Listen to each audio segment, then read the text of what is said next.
Laura, I know you spoke with another student who was recently released from detention, Mohsen Madawi. What did he have to say?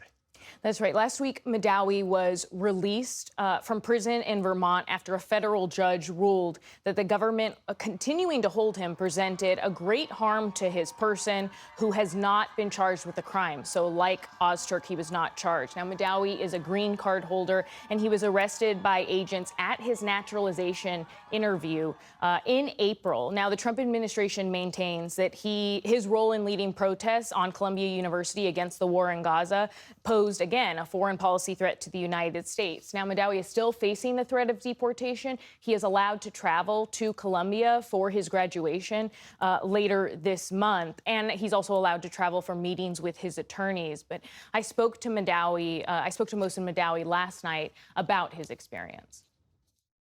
Mohsen, you were detained for more than 2 weeks. Can you tell me about your experience in detention in a place where you lived for years? My experience actually has conflicting feelings about it. The first one is being grateful for being in Vermont among my community and close to legal support and going through the due process here and through the justice system.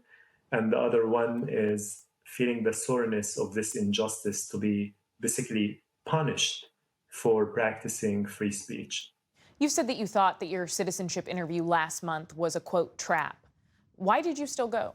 I was torn apart between feeling excited for this interview that I waited for more than a year and being very cautious about the possibility that this interview might lead to my detention. Part of me felt that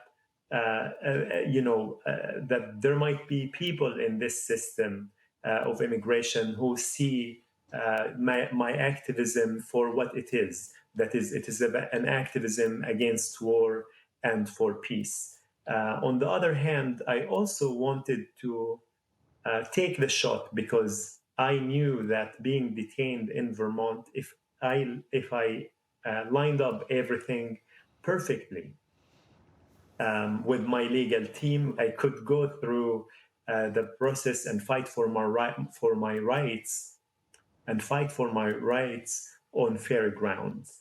I would say that I have done everything correctly. I have lived in this country, paid taxes, never committed a crime.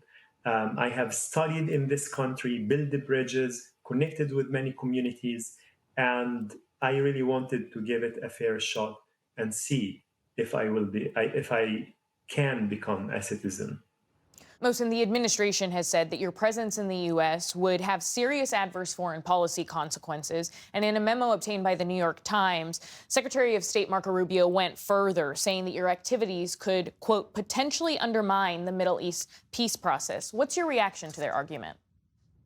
I think it is actually a joke and laughable that they are accusing me of those false accusations.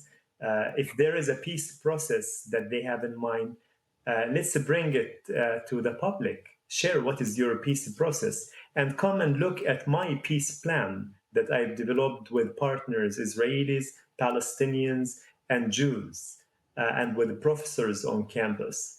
Um, my vision for peace is through international law and restorative justice. Their vision is through war. How could you have peace with war?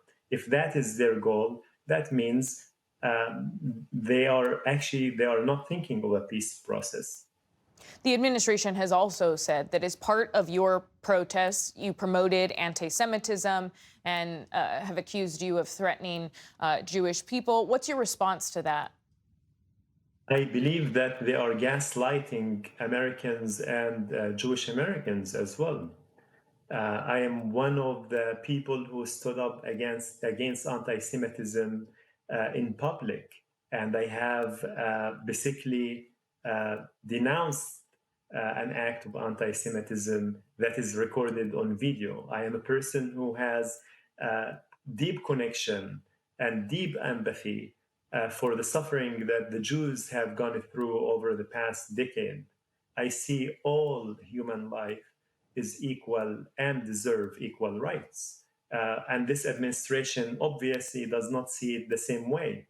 They are looking at the issue from a supremacist perspective, which is actually a danger to our humanity. That is the threat, not my protest and my free speech. Even this week, we've seen more protests at Columbia, your university. Given your experience, your detainment, and your potential deportation, would you encourage those students to continue protesting?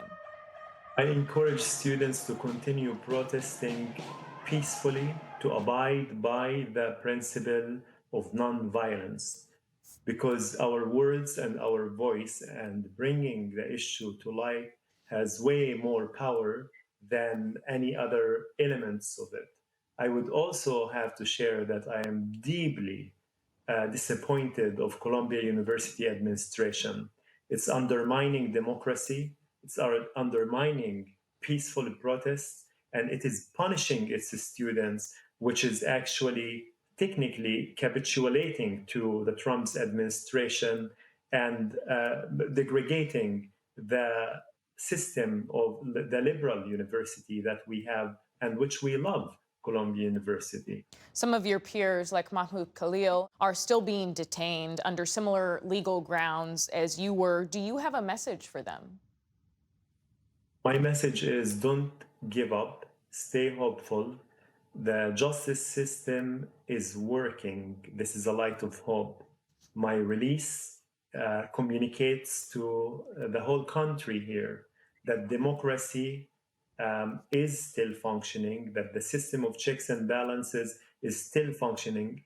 Mohsen, you've been a green card holder for 10 years, and when you were detained, it was during your citizenship interview, as we noted. Do you still want to become an American citizen? The question of becoming an American citizen is related to my deep belief in democracy, in the principles and values that it holds. And the answer that I am waiting for is not necessarily from government officials that are trying to destroy every element of democracy that this country has. The answer that I am waiting for, I have received from my people in Vermont, from Vermonters who marched, who chanted, who sang, who protested, and who welcomed me when I came out of prison. This is a clear message for me that my quest for the citizenship has been answered of the people who I love the most in this country, my Vermonter people. Mohsen Madawi, thank you for your time. It's a great pleasure. Thank you.